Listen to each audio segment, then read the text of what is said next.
All right, we are back in these citrus trial rows, and I wanted to show you guys something that I actually consider to be a pretty bad sign, unfortunately, for some of these varieties that I've been noticing out here. It's not the worst thing in the world. A lot of the citrus that you see here remaining did make it through the winter quite well. They all survived 10 degrees Fahrenheit for over 66 hours.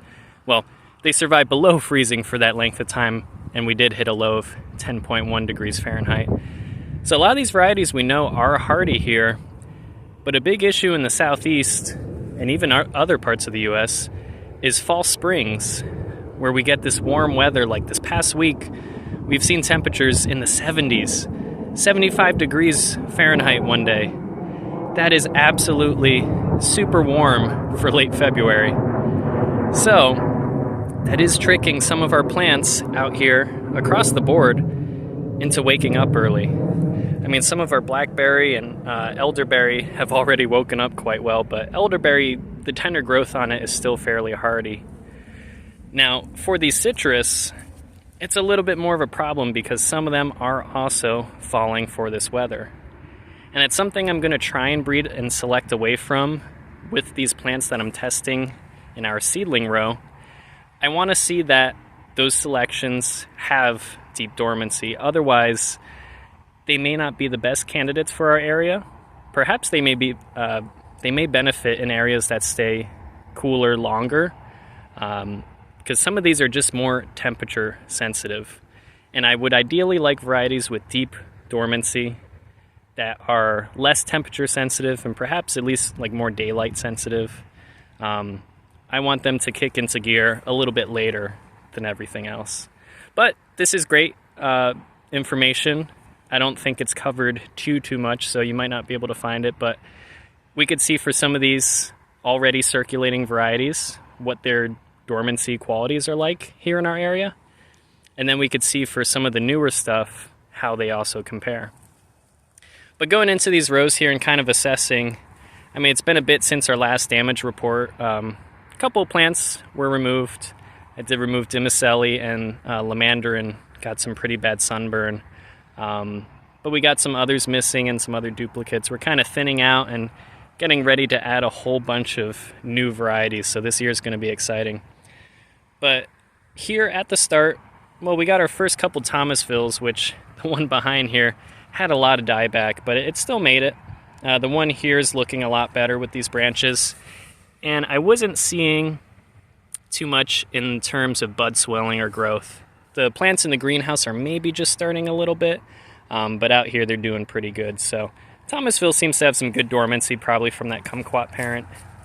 Our Trifiola plants, it was kind of harder for me to tell if the buds were swelling on here. Maybe a little bit, not as much as some others, but definitely something to keep a lookout for. Also, I just noticed that too. Look at that damage. Yikes. Trifiola had a rough time. I think only one of our plants is really looking decent. This one may actually get cold, and I'll free up the space for something else. But between the late ripening of the fruit and the fruit quality apparently not even being that good when it's underripe, I don't know if Trifiola is really worth it for us. So maybe we'll keep one specimen plant just for the heck of it. But it's proving to be not the greatest here in terms of hardiness. But we'll have one in the greenhouse and we'll see if the fruit are good a little later in the year. Certainly interesting nonetheless. But our I-Ching Pepita, our Yuzu, our 10 degree tangerine, all looking great. These all have pretty deep dormancy, so I wasn't really seeing any type of bud swelling on these quite yet. But they are looking pretty good and pretty ready to bounce back. Yuzu and I-Ching Pepita did especially well, whereas 10 degree had a bit more damage, but it still has some healthy growth intact. Whereas I-Ching Lemon, a good bit died back and a good bit more is going to die back. So that one's going to be restarting quite a bit. But it's also not budding out, so I don't know if that's from the damage or what, but it seems to follow with that dormancy. Our Shaquasha died back so much where I'm not expecting it to bud out anytime soon, but this is reminding me of Virginia Fruit Grower, where his Shaquasha dies back so much in those really cold winters, and then it comes back anyway. So, I mean, that's great if that works here too. I don't mind it as long as it grows enough and produces, I mean, it can die back every year. Not the greatest from an ornamental perspective, but functionally that's still okay if it can produce. We have our prog plants, which you can see I'm kind of staking up some of my plants that just look a little taller, look a little stronger, will kind of serve as our mother plants. And a lot of these smaller ones I may be up potting, kind of taking out of the ground and offering them for sale so we could get some other larger plants grafted and put out here. I do want some that are kind of grafted like this Conestoga was, where it's a little higher up on the rootstock. I figure it might just be nice since they're kind of weepy, so you have to train them to really get them more in that taller tree form. Otherwise they do kind of weep around. They remind me of pomegranates in their early stage of development. But yeah, prog does pretty well. Not seeing much in terms of budding out there. And similarly with Conestoga 058, and that is on citrange rootstock too, so I'm actually surprised.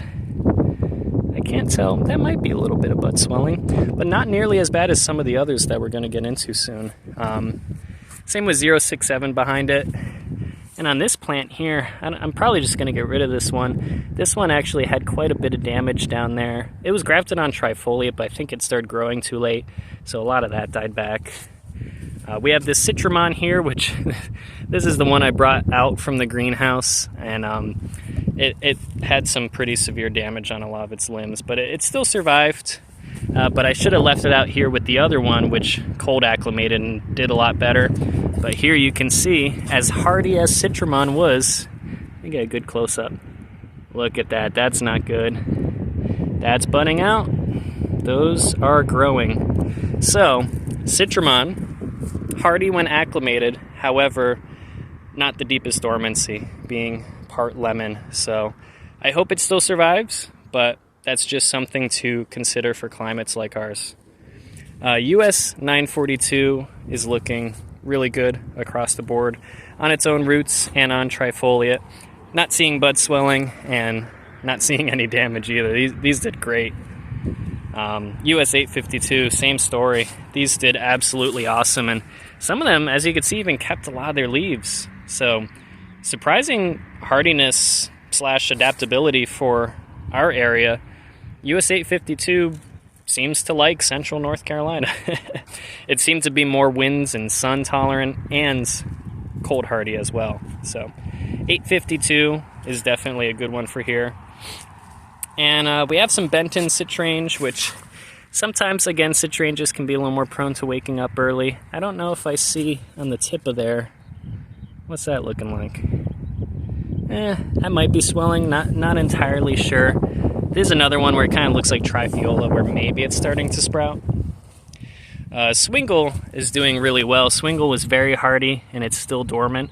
So at least our run-of-the-mill swingle here definitely did quite well throughout the winter, and now it's still looking good going into the spring, so that's great. We also have our Tuckahoe variant of trifoliate orange, and those buds are not swelling yet, but they look like they could soon. I'm not entirely sure on that, but it seems pretty good. Most of the trifoliate out here, and like even the flying dragon, they seem to have pretty deep dormancy, so they're all right. These I also moved out of the greenhouse, probably when I shouldn't have. Lessons learned for this year, because I could see some sunburn on that one. That's not typical, but that's because I brought these out too soon, so hopefully they'll recover all right. But we have, what are these here? 5-star Citramello, also showing really good dormancy. So far, I mean, from what we've seen, Citramon has probably been the guiltiest of the group here. I don't think I've seen a whole lot others. Dunstan Citramello, no, this is Sacaton.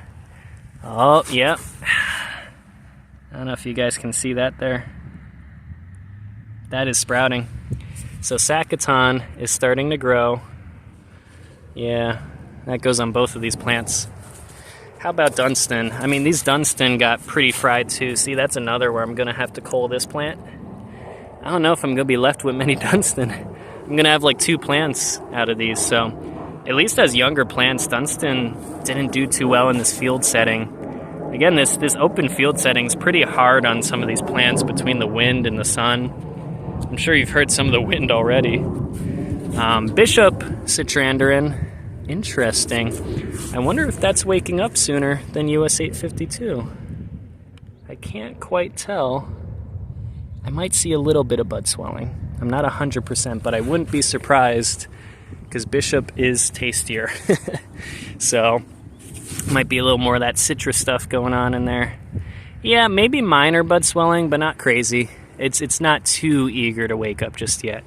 So some of these are kind of cautious, where I could see a little bit of bud swelling, but nothing crazy yet. Dragon lime, not showing any swelling.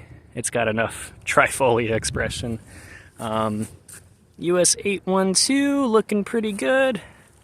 Yeah, for all of these are all pretty good. X639 Citrandarin. This one is guilty, similar to Citramon. Let's see if you guys can see that. That's another sprouting there. And here is pretty obvious too. There's more sprouting. And actually our plants in the greenhouse are doing the same thing they were doing in the fall, where these new shoots have flowers on them. So X639, while I'm not happy with its dormancy, I'm very happy with its hardiness in general. And its tender growth is hardy, so I think it'll still make it through okay.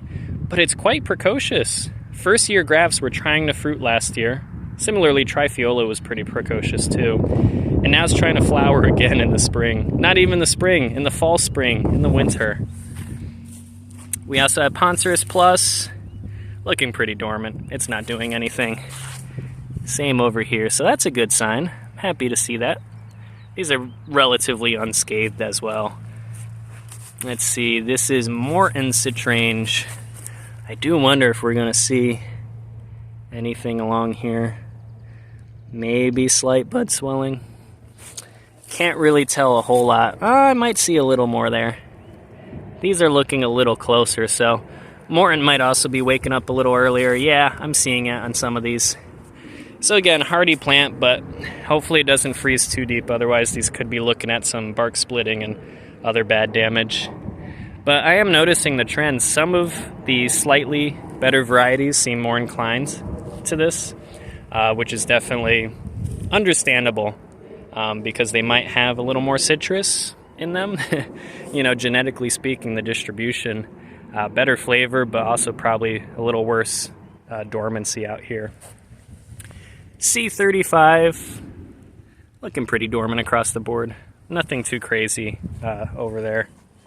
Now, Tri, we had some really small grafts that made it through the winter. I think only one kicked the bucket. And these are looking pretty good and dormant. Same with this one here, which is a bit bigger. This bigger plant looks good. Yeah, that's nice and dormant. Now, Rusk Citrange, I noticed like maybe a little more wind damage on this one. I'm not entirely sure. But in terms of, oh, we're getting a gust of wind there. In terms of waking up early, I do think we're seeing some light sprouting at the top. Nothing crazy. Probably comparable to Morton. So Rusk and Morton, and being some of the slightly better Citranges perhaps, they're both waking up a little earlier.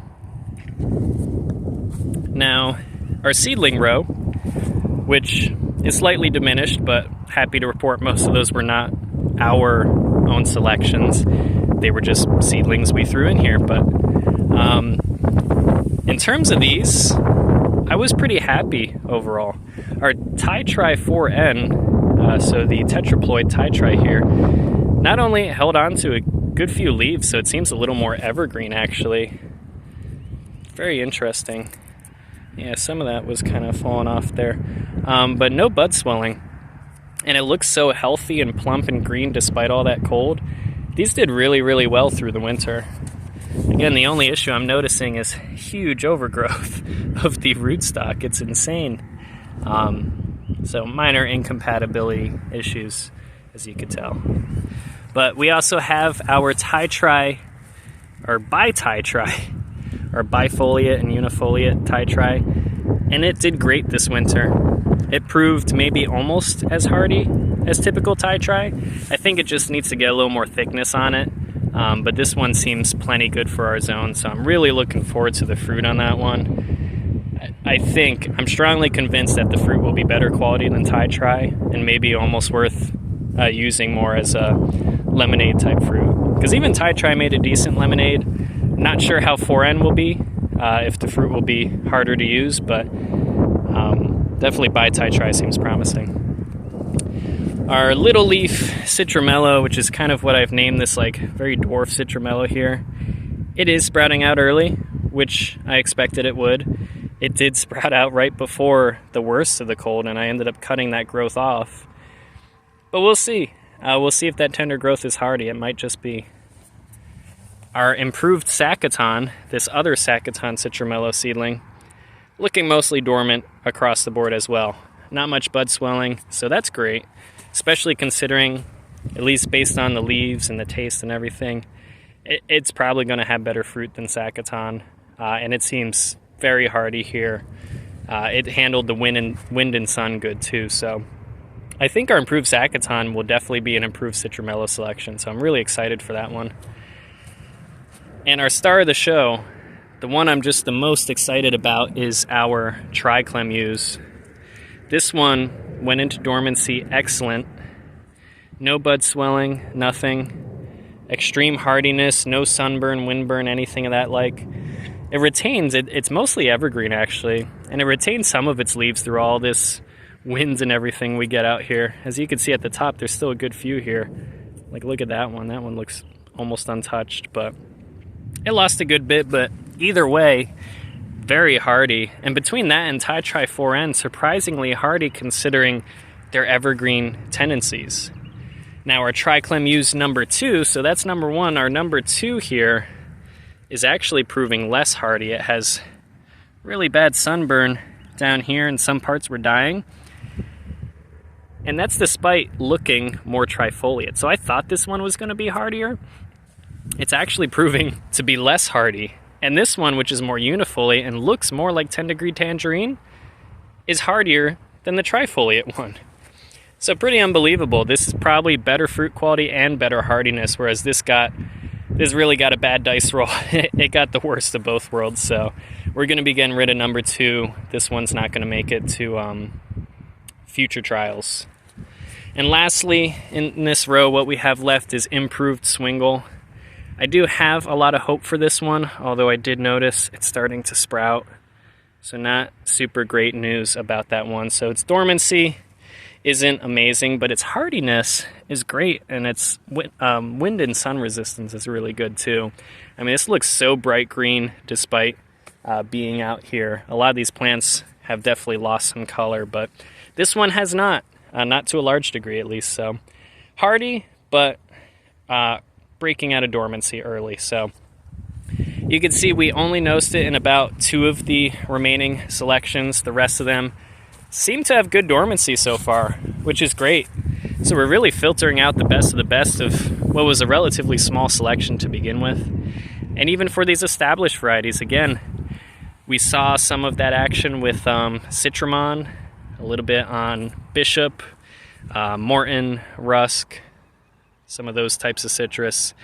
And then some of the true citrus actually not breaking out, despite not having any trifoliate in them. But those Pepita genes are very valuable. And again, that's why we're going to be breeding and selecting with them in this coming season and seasons to come, because that is a very valuable quality. And it comes from kumquats as well. So both of those have that extra dormancy and that kind of off flavor inhibition, which is very valuable. But I hope this was helpful to you guys in terms of kind of understanding how some of these are breaking out of dormancy earlier. Again, it can be more problematic in some climates than others, but at least in our climate, this is something I'm looking for and something I am taking note of, because it will make the difference with some of these in those marginal areas, or if we ever get a really bad cold snap after a warm stretch like this. So we can see 20s and then 70s back and forth, and the plants need to be able to handle that. Otherwise, they're just not well adapted for this climate.